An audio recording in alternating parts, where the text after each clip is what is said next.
Dios puso en movimiento todas sus leyes para que funcionaran conforme a su propia palabra. ¿Lo están captando? ¿Ven? Su palabra, sus leyes tienen que funcionar conforme a su palabra.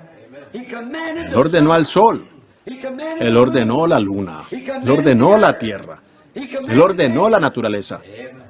Todos ellos se alinean y todas las leyes funcionan en armonía con la palabra hablada de Dios. Y la ley de la vida que está en nosotros también nos traerá a una resurrección. Tiene que hacerlo. Es imposible que no lo haga. Fue por esa razón, por la ley de vida que estaba en Cristo. Cuando la palabra fue hablada, dijo: no permitiré que mi santo vea corrupción, ni dejaré su alma en el infierno. No había tiempo suficiente. No había suficientes diablos. No había suficiente de lo que fuera para retener a Cristo en esa tumba hasta que su cuerpo empezara a pudrirse. Porque la ley de Dios traería la palabra a cumplimiento. Y la ley de Dios, el Espíritu Santo, trae a cumplimiento cualquier promesa. ¿Lo captan? Sin que importen las condiciones. Job dijo: aunque los gusanos destruyan mi cuerpo, en mi carne de ver a Dios. A pesar de lo poco que somos, lo bajo que seamos, lo impuro que seamos, lo faltos de santidad, lo enfermos que estemos, lo afligidos que estemos, la ley del Espíritu de Dios, por su palabra, hace que eso le obedezca.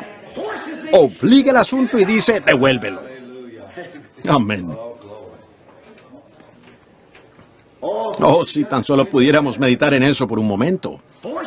Hace que se cumpla a pesar de las condiciones. No importa cuál sea la condición. La ley de la palabra de Dios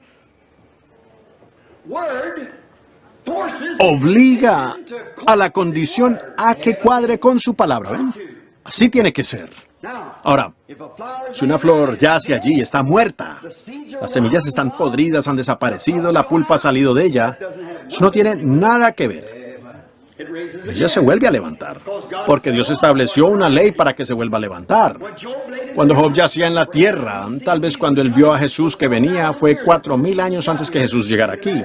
Ustedes se pueden imaginar cómo se vería un cuerpo humano en 4,000 años. Probablemente no quedarían suficientes cenizas para llenar la punta de una cuchara.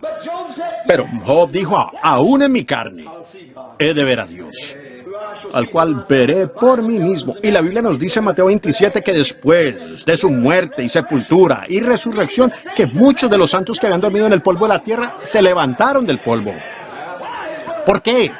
Fue ese profeta hablando conforme a la palabra de Dios, y la palabra había sido hablada, y la ley de Dios por el Espíritu los levantó.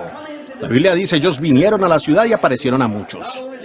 No solo se levantó Jesús, sino que los santos se levantaron con él. ¿Por qué? En los Salmos dice: alzado puertas eternas y alzados vosotras, y entrará el Señor de gloria.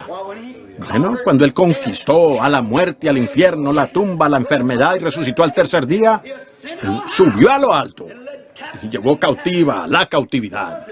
¿Qué fue eso? Aquellos que estaban en cautividad habían esperado la promesa que hoy tenemos nosotros. Oh, hermano, ni siquiera tenían el Espíritu Santo, sino que creyeron y dieron un buen testimonio.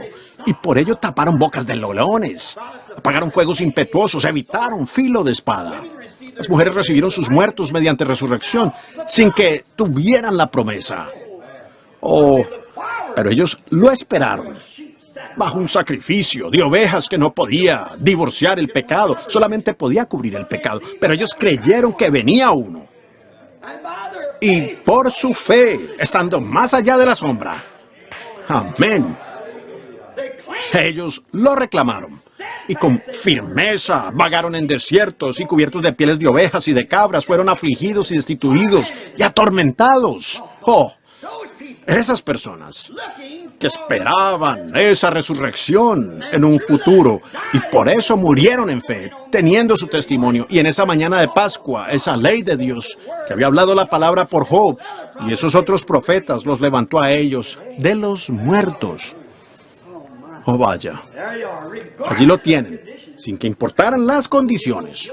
Algunas personas llegan a sentir